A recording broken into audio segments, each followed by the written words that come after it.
ভাত দিলা, তরকারি দিলা, আরও দিলা পানি, বিনিময়ে কেড়ে নিলা তুফাজ্জল ভাইয়ের জীবনখানি।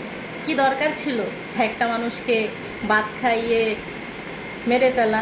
তোর ভাত তুই রাখ, আমার ভাই ফেরত চাই। তুফাজ্জল ভাইয়ের জন্য হয়তো কান্না করার মতো তার বাবা মা নাই, কিন্তু তার জন্য কান্না করেছে সারা দেশবাসী। আল্লাহ এই ভাইকে ব্যস্ত নসিব করুক। প্রতিটা ভাইকে আমি বলবো, জীবনে কোনো নারীকে এমনভাবে ভালোবাসবেন না যে মানসিক ভারসাম্যহীন হয়ে পাগল পাগল হয়ে রাস্তায় ঘুরতে হয়। তুফাজ্জল ভাই তার গ্রামের স্থায়ী এক চেয়ারম্যানের মেয়ের সাথে সম্পর্ক করেছিল। সেই মেয়েকে জোর করে অন্যত্র বিয়ে দিয়ে দেয় এবং কি বাবা মাকেও হারিয়ে ফেলে কয়েক মাসের ব্যবধানে।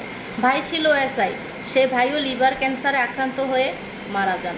আসলে তার দুঃখ কষ্ট বোঝার মতো দুনিয়া তার অবশিষ্ট কেউই রইল না। ছেলেটা খুবই মেধাবী ছিল, খুবই ভালো ছিল, তার জন্য গোটা দেশবাসী কেঁদেছিল। আসলে কিছু কিছু নারীদের মাঝপথে ছেড়ে দেওয়ার অভ্যাস আছে।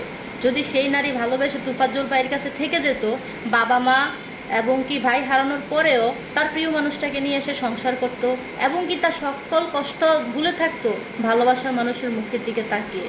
আর সেই তুফাজ্জল ভাই পাগল হয়ে রাস্তায় রাস্তায় ঘুরে এরকমভাবে মিথ্যা অপবাদে জীবনটা নষ্ট হতো না যদি তার ভালোবাসার মানুষ পাশে থাকতো।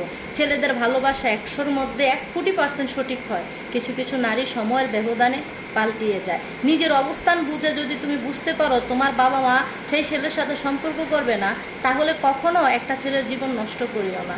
তোমার বাবার টাকা পয়সা জমিদারি তোমার কাছেই রাখো, কেন একটা ছেলের জীবন নষ্ট করবে ভালোবাসার নামে? যাই হোক, আল্লাহ তাআলা তুফাজ্জল ভাইকে ব্যস্ত নসিব করো। বাংলাদেশ সরকারের কাছে এবং কি প্রশাসনের কাছে আমি দাবি জানাচ্ছি এবং কি আমি বিচার চাচ্ছি, তুফাজ্জল ভাই হত্যার বিচার যেন হয়, কারণ তুফাজ্জল ভাইয়ের হত্যার বিচার হলে সারা বাংলাদেশের মানুষ খুশি হবে।